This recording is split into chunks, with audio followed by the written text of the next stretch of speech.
I think it's just silly. This situation that we're in now with three starting centres. With the departure of Sam Hinkie, I would have figured that management would be able to get something done this summer. You are Locked On Fantasy Basketball, your daily podcast on fantasy basketball.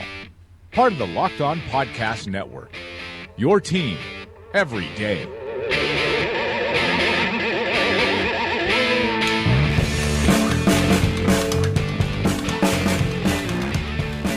Hello and welcome to the Locked On Fantasy Basketball Podcast brought to you by Fantrax and Basketball Monster. My name is Josh Lloyd and as always you can find me on Twitter at redrock_bball. Today we're going to be looking at a team that I know everybody's got lots of questions about. It is the Philadelphia 76ers and I am joined to talk about the Philadelphia 76ers by the host of the Locked On Sixers podcast and also a writer for the Philly Inquirer, Philly Daily News and Philly.com, Keith Pompey. Keith, welcome. Hey, what's up, man? Thanks for having me on your podcast. No problem at all, Keith. Now you've just started hosting the Locked On Sixers podcast, and I think you're a couple of episodes into that at the moment. Yeah, it's fun. It's fun, but I mean, coming on your show, I'm like, wow, I need to step up my game a little bit. No, I'm sure you've got it all covered, Keith. I'm sure there's no issue with getting all that stuff right. Well, let's get straight into it because there's a lot to talk about with the Sixers, and we might as well.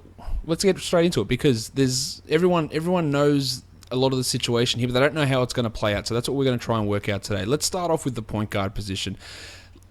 We know that one of Sam Hinkie's biggest failures over the last couple of seasons was not bringing in a point guard. Now, whether the Colangelos actually fix that problem this season, we don't know. We know Ben Simmons is going to handle the ball a lot, but in terms of actual designated point guard spot, there's Jared Bayless that's come in, Sergio Rodriguez has come in, and TJ McConnell is a holdover from last season. Which one of these guys do you think starts or plays the most minutes, or is it just going to be like a timeshare sort of split situation? I really see Jared Bayless as the starter, and I think that we'll see Ben Simmons playing it a lot. But initially going in, I think the first game of the season we'll see Ben at the the point forward position, so to speak. But I think that Gerald Bayless will be the opening day starting point guard. Yeah, I think that'll be the case as well. Now, I don't think he's going to be out there playing 32 minutes or anything like that, but I do think that he'll be that guy out there because he fits sort of exactly what they need. He's a guy that did it alongside Giannis Antetokounmpo in Milwaukee last season. He shot the three really well. He can handle the ball a little bit. He's not going to have a huge amount of use in fantasy, but I don't mind him as a late round pick. They've also got that opportunity to put Rodriguez in, who was a 40% shooter over in Spain from three last season as well. He's a veteran, and we saw McConnell start a huge amount of games for the team last season also and provide quite a bit defensively. So they've got some options, but I do agree with you that Bayless is going to be out there, but he's not going to have the ball in his hands very often, is he? Mm-mm. No, not at all. I mean, the ball, the offense is going to run through Ben Simmons, and what it's going to be sort of kind of like what the Houston Rockets do, where Beverly is listed as the point guard, but James Harden dominates the ball, and then what happened is when he needs to get an assist, so to speak, he'll pass the ball to Beverly, who will get a three, and Beverly's job is just to defend. So yeah, it's going to be Ben Simmons' team. Everything's going to run through him. Well, that's going to be the case, I think, in a lot of situations across the league. We know it's going to be like that in Milwaukee with Antetokounmpo as well. There's going to be a few situations. Obviously, Harden's one you mentioned. It's just going to be guys who aren't the smallest guy on the court. They're not going to be the guys handling the ball as much. And the Sixers are definitely going to be looking down that route this season. The next question is probably the one that more people are confused about or more people want to know the answer to, and that's the center position, because we heard that quote from Nerlens Noel at the start, talking from an article that you wrote a couple of days ago, talking about the three starting centers on this team: Nerlens Noel, Joel Embiid, and of course Jahlil Okafor. Assuming no one's traded before the start of the season, which there's always this talk about it, but Jerry Colangelo came out the other day and said, we're not in a rush to get this done. Who starts on opening night at center? If based off of what I saw today, I would say Nerlens. I mean, the reason why I'm saying that is because Joel has to get back in game shape. Joel Embiid, and they also have him on a minutes restriction. Nerlens healthy. He's ready to go. He's eager to prove that he is a starting center in this league, so he's hungry. But then when you get to Jalil Okafor, here's a guy who's coming off of a knee injury, and they want to bring him along slowly. So if I would say if the season was actually like next week or 2 weeks from now, I would have to go with Nerlens Noel. That's the exact way that I would look at it as well. Now, Noel, I think that Noel's got a ton of potential. Obviously, he's obviously got the most value in terms of trade between him and Okafor, just for his defensive ability. Most of the lineups with him in it last season were positive, as opposed to the ones with Okafor, which tended to be negative. And in terms of his fantasy value, he's a guy that can put up top 30 type of value just because of his ability to potentially get 2 steals a game and 2 blocks a game, shoot a high field goal percentage, get rebounds, and all that stuff improved last season. Well, the rebounding and the field goal percentage improved. His free throw percentage is still not great, but he doesn't get to the line a huge amount, so it's not a massive negative there. But the concern with this situation is because Simmons has come in, because Dario Saric has come in, the opportunity, I think, for Brett Brown to run those rotations or those lineups where Noel and Okafor play together or Noel and Embiid play together, they seem to be reduced for this season. Would you agree with that? Yeah, I think, yeah, you're not going to do that a lot if you do it at all. Yeah, because you just can't. You have to play Ben, you have to play Dario, and let's face it, Noel tried it at the power forward. He kind of struggled, but at the same time, he was way better than Okafor. And Yep. Embiid, I don't see Embiid out there guarding guys out there on stretch fours either. So yeah, those days are gone.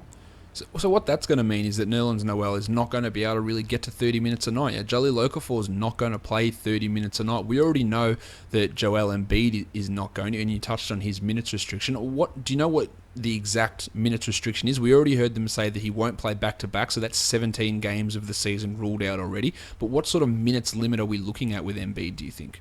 At this particular time, I don't think they know. I think that they're trying to see what exactly he can do and he can't do. Like today, he was able to participate in the full practice. So then after that, they're gonna check him out tomorrow morning and then evaluate it. Like at this particular time, they just don't know. They don't know. Now, Embiid, obviously, we've been waiting 2 years to see this guy on the court. The potential seems to be through the roof. He can do a lot of different things, Keith. So what you've seen from him so far, are you impressed? Yes, I am. I'm extremely impressed with him. Now the only thing is he has to get back in game shape, and he has to. And what I mean by that is I shouldn't say game shape because he's in shape. He's just rusty. When you take off 2.5 years of playing basketball, you have to get your timing together. You have to, your moves. You try to make a spin move, but you can't make it in traffic like you used to. So that's the big problem with him. But as far as his skill set, I mean, his skill set is very impressive, and so is his size. But he just needs to, knock off the rust. Now, he is a guy that's, for fantasy purposes, if we knew that he was playing 30 minutes a night, which again, he's not going to do this season, he's got tremendous ability. He's a shot blocker, he rebounds, he gets steals, good shooter. He can potentially, stretch a little bit out to three. We've seen some of that in practice. Have you seen him shooting many threes so far? Well, not in practice, but normally when not in like a scrimmage Okay. type of setting. But as far as like when they do their drills, yeah, he can shoot. I mean, 2 years ago, his rookie year, there was a thought that he was the best shooter on that team. Yeah, I Now remember they that. have more, yeah, they have more improved shooters now, but yeah, but that is a part of his game. But also, it's funny because now he wants to focus, and they want him to focus first off on his defense. So you know what I mean. Focus on your defense, and then around the post, and then after that they'll try to like stretch him out and and see if he can hit a couple threes. But right now the focus is on him in the paint, doing damage down there. Now, in terms of fantasy long term, he's probably got top 20 upside, but the risk is obviously significant with the injuries, and it might take a couple of years for him to get his minutes load back up there. There's lots to like, but in terms of this year, he's a pretty risky pick just because we already know that there's 17 games they've ruled out for him this season already, and that's a pretty decent chunk of games that from a guy who's also going to have a minutes limit. Noel, on the other hand, again, not going to get to 30 minutes, but with his ability to do the defensive stuff, he can be a player that you take inside that top 60 or top 70. And Okafor, I'm finding it hard for him to really find even more than 25 minutes a game at this point.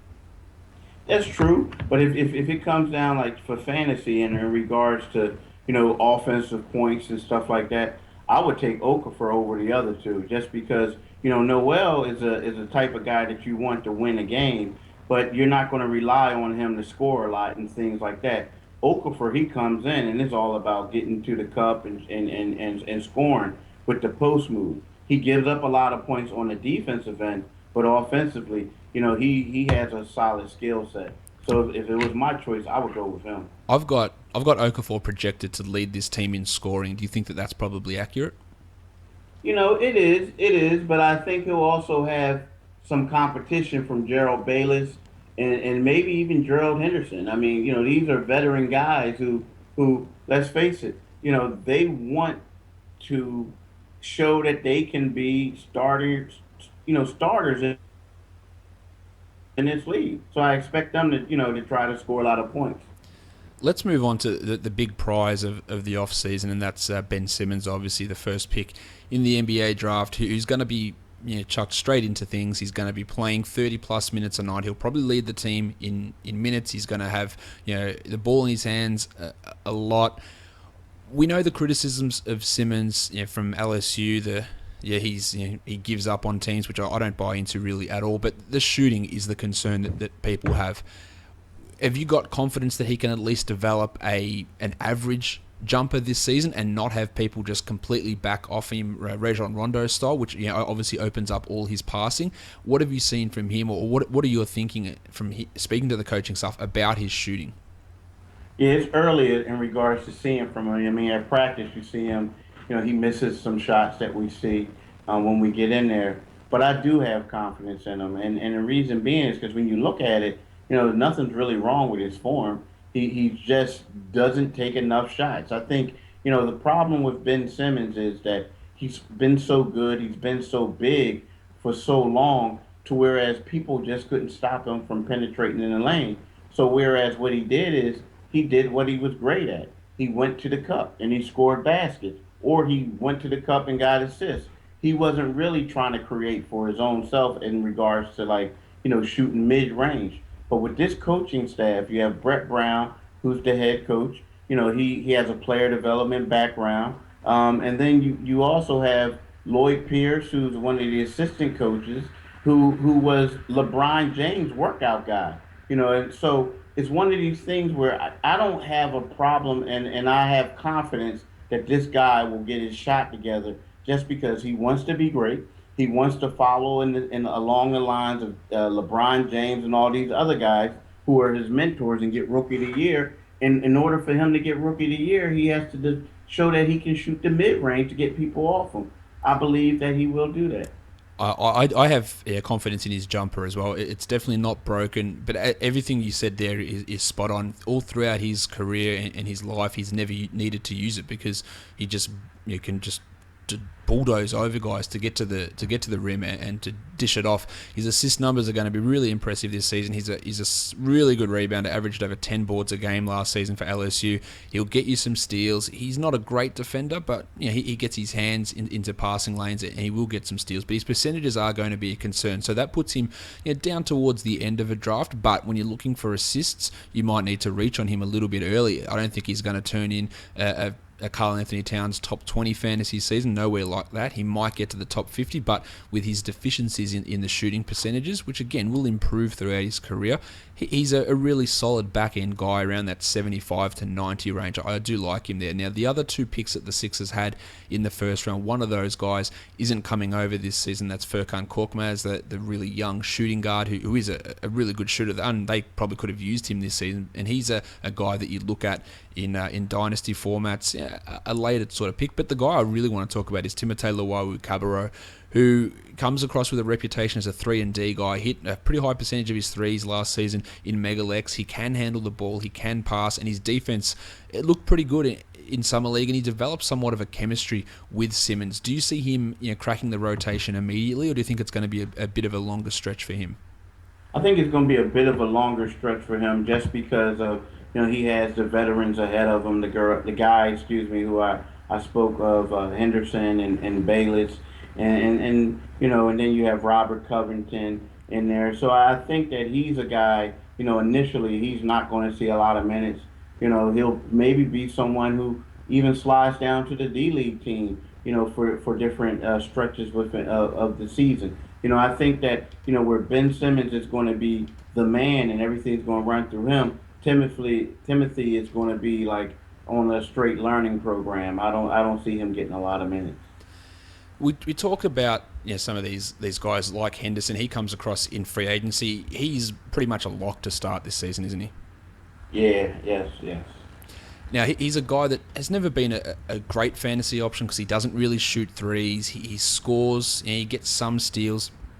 To me, despite the fact that he'll likely start and he could get 30 minutes a night, he's not someone that I'm really all that interested in unless your league is drafting a player pool of over 170 players. I like him in that sort of a situation, but otherwise, not all that interested in. Jared Bayless and Sergio Rodriguez are the other two guys that came in, and we've talked about them already. But the last signing they made was Elton Brand, which he was there last season, didn't play for about 3 months, and then saw some action at the end of the season. We all thought he was retired, but no, he's back. But what that does mean is the Sixers have now got 17 guaranteed contracts on the books after they waived Tibor Police. I thought that's fine. They've got their 15 guys. Does Brand make the final roster? And if he does, who misses out? Yeah, see, that's a tough one. That's a really tough question. Because Elton Brand, the reason why he's here is to be a mentor to the bigs. They need someone in the locker room to basically, just tell Joel and Nerlens and Jalil, who stays, what to do. Now, you can say you can cut Elton Brand. You can say that you can cut Elton Brand, and then possibly move him up to the front office.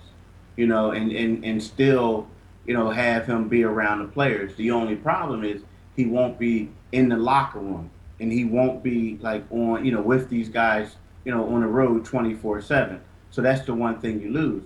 But, I hate to say this, but, then you have to think about if you keep Elton, then you have to think about a guy like a Nick Stauskas. You have to say like, okay, we're going to give him a chance to prove what he can do this season, this off season. I mean, excuse me, this preseason. And if he can't do anything, or if he performs the way he has, and then moving forward that you're going to be able to get somebody, then you may want to part ways with him. But the only catchy thing about that is he's still on the books. Like he has another year of his rookie salary, another two. So do you want to hurry up and just let him go? And then there's a guy, Jeremy Grant. I really like Jeremy Grant, but then he's a power forward. But now they have Dario and Ben Simmons. So Jeremy Grant is trying to prove that he can play the three. I think that he can, but if he should struggle, then maybe he's an option. You know what I mean? So there's a lot of different options for them guys for them to cut. Another one, Hollis Thompson. Hollis Thompson was an undrafted free agent. He came here in 2013 with Nerlens Noel, and he doesn't make a lot of money. He's a 3-and-D guy that they want to have, but he's not. He's a solid shooter, but his defense isn't as rugged as they would like. As compared to let's say Gerald Henderson. So I can see them letting him go. But he's a great guy, great locker room guy, so they may try to keep him. It's really confusing right now, man. It really is. Yeah, they're the three guys that I think are in most danger of losing a roster spot. Stauskas, Thompson, and Grant, along with Brand. And they're not going to play a huge role. All those guys, like Grant played a significant role last season. It's going to be really reduced this year, given the acquisitions of Simmons and Saric and the return of Embiid. Same thing with Thompson. He's just not going to play the same amount of minutes. But a guy that was really good at times for Philadelphia last season is Robert Covington. He did battle an ankle problem to begin this season, but he ended the season ridiculously well, and they need his shooting. So you would think that he is going to have the starting small forward job to be his at this point, but in terms of getting the same amount of minutes as last season, it's going to be a struggle for him as well, isn't it? Yeah, it's going to be a struggle for him to get the same amount of minutes, but at the same time, like you said, the position that they really have trouble with filling right now is the small forward role. Covington could be a guy, he's an improved defender, and he can shoot. And the thing is, with this lineup that they're going to have, teams aren't going to go into the game saying, you know what, we need to stop Robert Covington. We need to design plays to stop him. No, so basically, I can see him having a big year for the Sixers because of that. There's no pressure on him. He can stand in the corner, he can hit threes, and he can just defend. And next thing you know, he's not going to be called upon to try to do extra things out of his comfort zone, a la a Gerald or a Jared Bayless. He's just going to be there, and he's going to be a fourth option, so to speak. Covington's a guy He's that, going to bury threes. yeah, look, that's what he does, and he hit over 3 threes a game after the All-Star break last season. This year, he's not going to be that top 50 sort of player because the minutes aren't quite going to be there, but inside the top 100, I do still like Covington because you're going to get 2.5 threes. You're going to get really good steal numbers. He's an above-average rebounder. He's a good free throw shooter. So all towards the end of that draft, that 80 to 100 range, he's a fine pick in that area. Just don't expect the minutes to necessarily be the same as last season. And one of the reasons, Keith, that they probably won't be the same is Dario Saric is here. After 2 years, 2 years after he was drafted, he's come across. Now, we hear Saric, he's a 4. He was speaking the other day saying that he will play some 5 potentially. Can he play the 3 as well? No, I don't think so. I don't think so. I think that, I mean, Dario, I like his offensive skill set. He played point guard coming up and, until from the age of 8 to 14.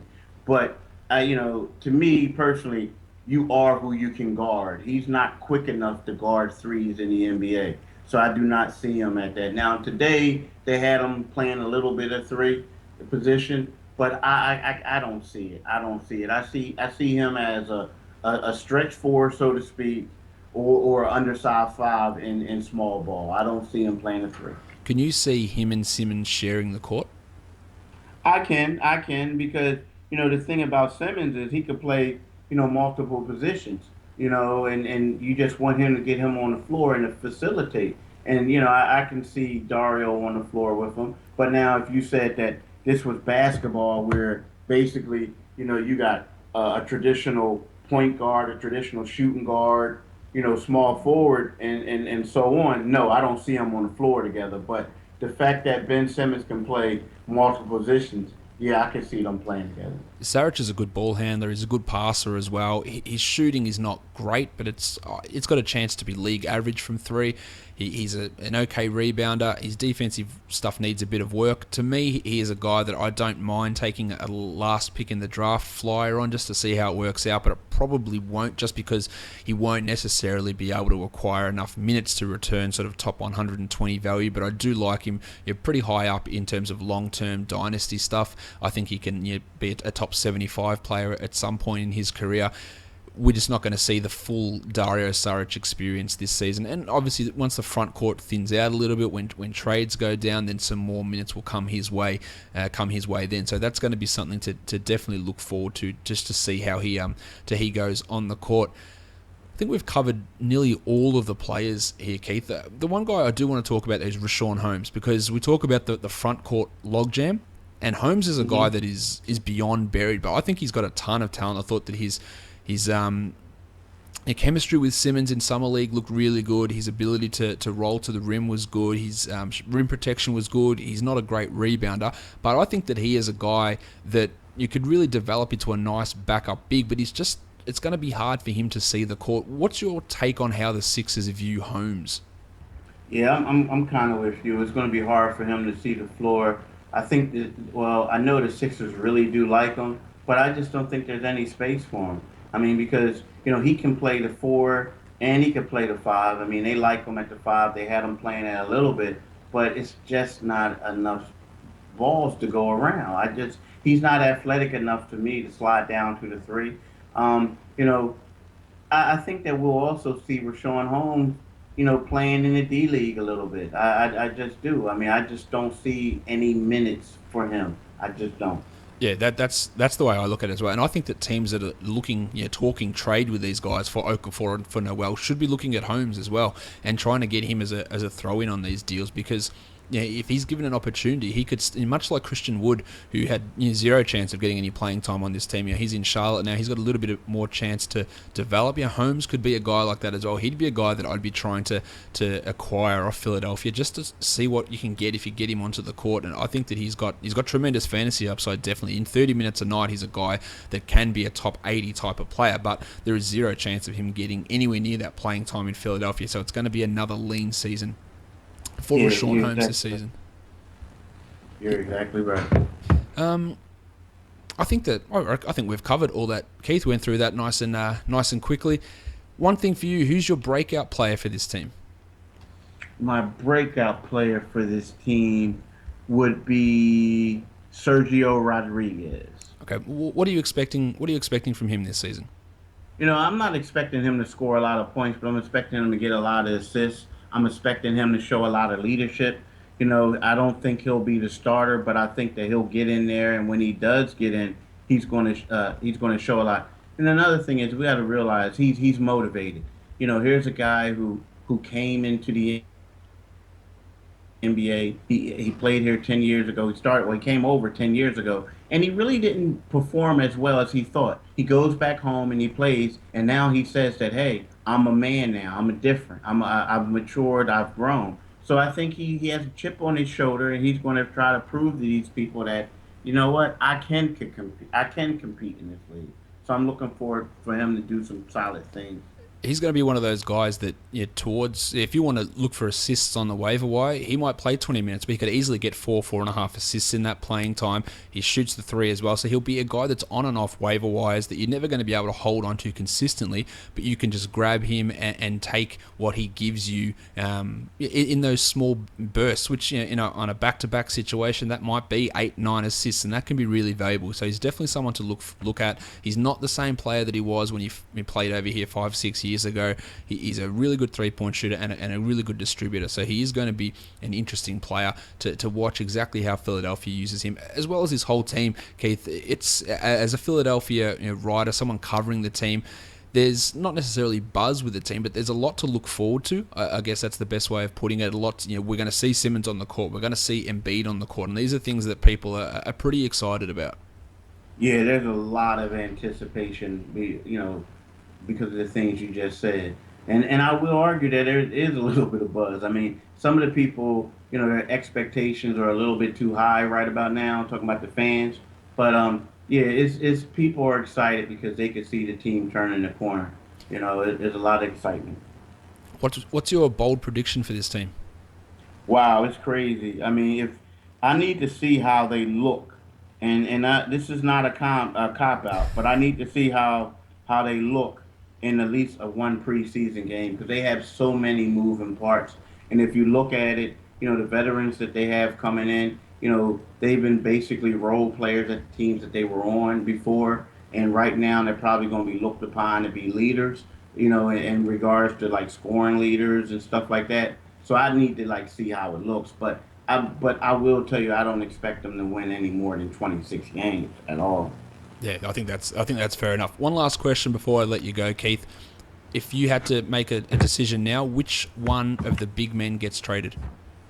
Wow, that's hard. It's really hard to say.